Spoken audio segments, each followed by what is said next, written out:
And I hope you take my warning serious, because what I'm going to show you is not for sensitive viewers.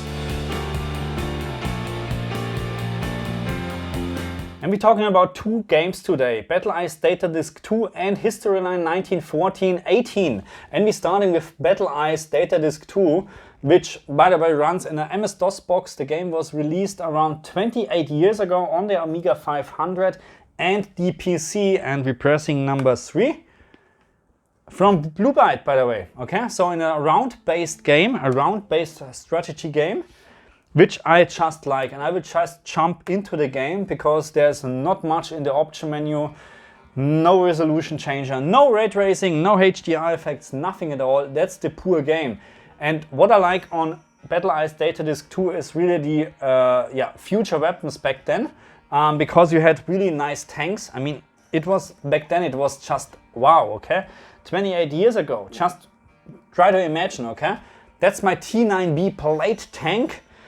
And what you can see here is the power actually, or the that's the strengths against other tanks. And what you can see here behind number 1 means actually he can fire 1 hexagon field, which means I show you this. So I'm in the movement mode at the moment, so it's always you're changing. So the computer at the moment was in the attack mode. I'm in the movement mode, which means I would strongly recommend to use a keyboard, by the way, because what you have to do now is you press the space bar, and then you have 4 options with your arrow keys.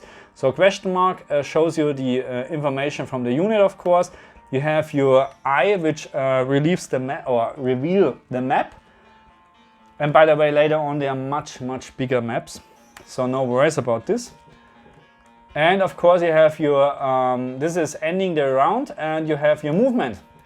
So we're moving with our tank here, and we're moving this one down here, because here is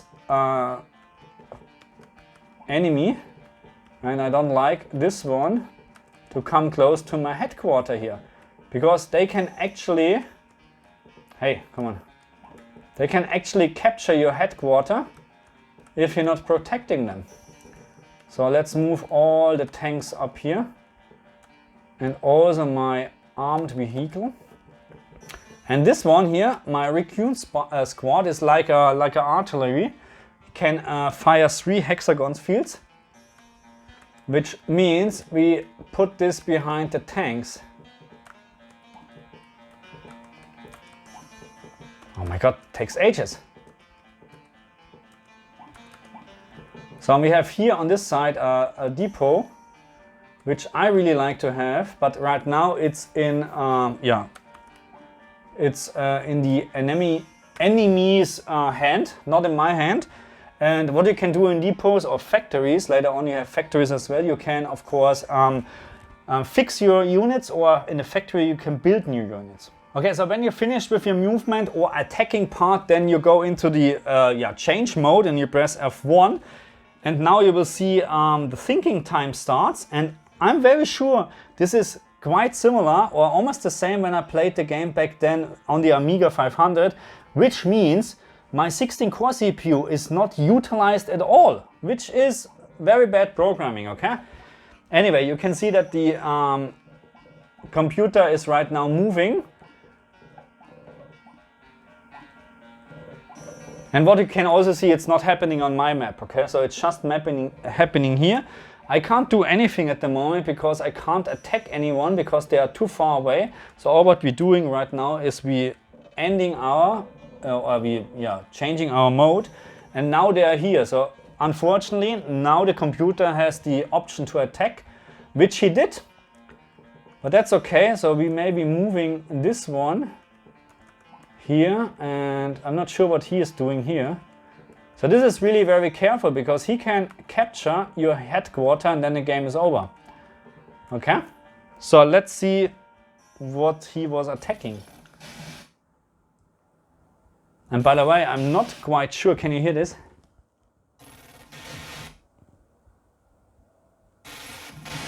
I'm not sure if this is correct. The sound doesn't sound very good to me. Maybe that's a bug. Because I had, I mean, this is still very old sound, of course, so now we can attack. And what we're doing now is we just checking 5. We have here 5, 5. And also, here's 1 point. So we have experience points as well on the units. And we can also get or take our units in the next level. So if we have, let's say, our elite unit, and we're finishing this level without that the unit was lost, we can take it to the next level, which is so handy, because then you have a big advantage already.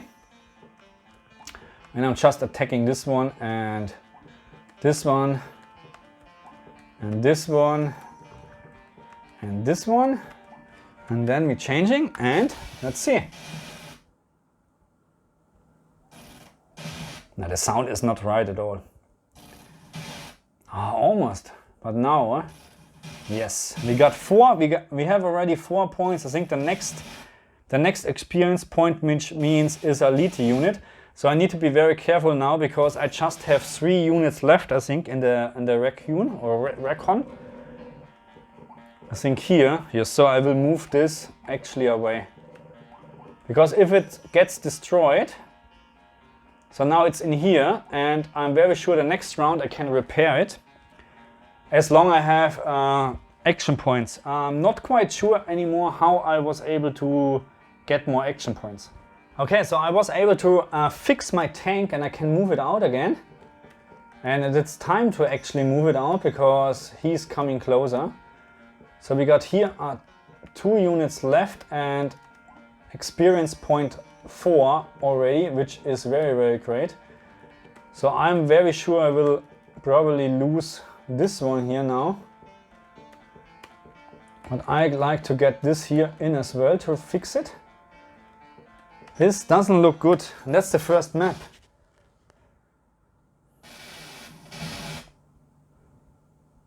Well, I need to check if I can actually fix my sound, but... Okay, so let's see, we can... So we can attack those 2, and hopefully we can actually destroy them, because then we get 2 experience points. And of course what we're doing is we attacking this one, his artillery, which very silly to move it that close to us. And that's it. Can't do... No, wait, stop. I can fix this one. Okay, hopefully, yes. So, and the next step, which is actually a elite unit, and then, oh, we are so good. Come on, we should get this one. Yeah, it doesn't look too bad, huh? Okay, anyway, let's jump to History Line. So History Line 1914 to 18 was released 1992, which means 1 year before Battle Ice Data Disc 2, and it's absolutely similar, or let's say like this, Battle Ice is similar to History Line, because obviously History Line was there before, and you can see the graphic is a little bit worse over if you compare this to Battle Ice Data Disc. But when it comes to accuracy, when we're talking about history or the units what was used or were used back then this is very accurate, and it's very interesting, and you can actually learn a lot about history and units. I'm just trying to get my stuff here, because as always the computer is not that stupid.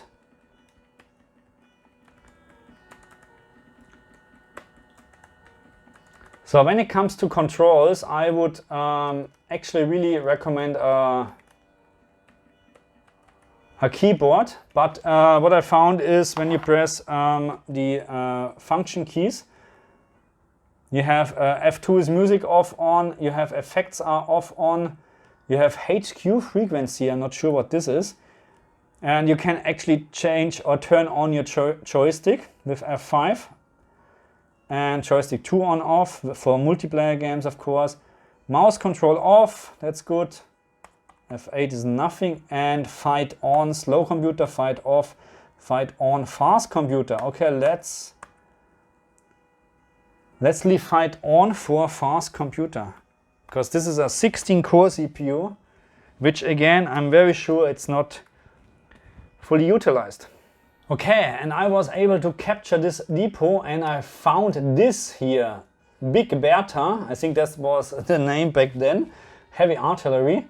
Or maybe it was Big Bertha was the train artillery from, oh no, maybe this was in the Second World War. I don't know anymore. Anyway, I have my medium artillery here and I'm going to show you the great fighting graphics back then, 29 years ago. Wow. And again, something is terribly wrong with the sound.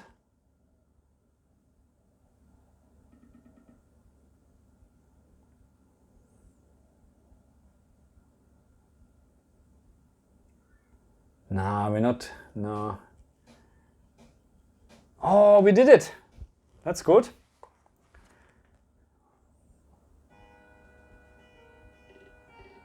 And also this game is with experience points and you can keep your unit, I think, the same as in BattlEye Datadisk 2. Which means if you destroy all the enemies, you can keep the existing units for the next round. No, to be very honest, I'm not quite sure anymore with History Line, but for sure with BattlEye Datadisk 2. Anyway, I think that's enough for this video because we're running late, okay, already, and yeah, this is just great. And I would actually recommend to get this game on GOG or GOG or however you call it for a couple of dollars. And if you actually search for this game or for BattlEye Datadisk 2, I found it actually on in a web browser version as well. Not quite sure if the link is all, you know, legal, so that's why I'm not posting this one in my description, but yeah, go for it. It's really nice, it's really great. Back then, 29 years, I spent hours with my friends and we played especially BattlEye Datadisk 2 because it was just great back then, okay? That's enough for this video, enough for my classic video. I will dig a little bit, maybe I can find a game which is even older than this one. Yeah, maybe I can do this. Anyway, make sure you subscribe to my channel if you're new to my channel, and yeah, thank you very much for watching me. I see you next time. Bye.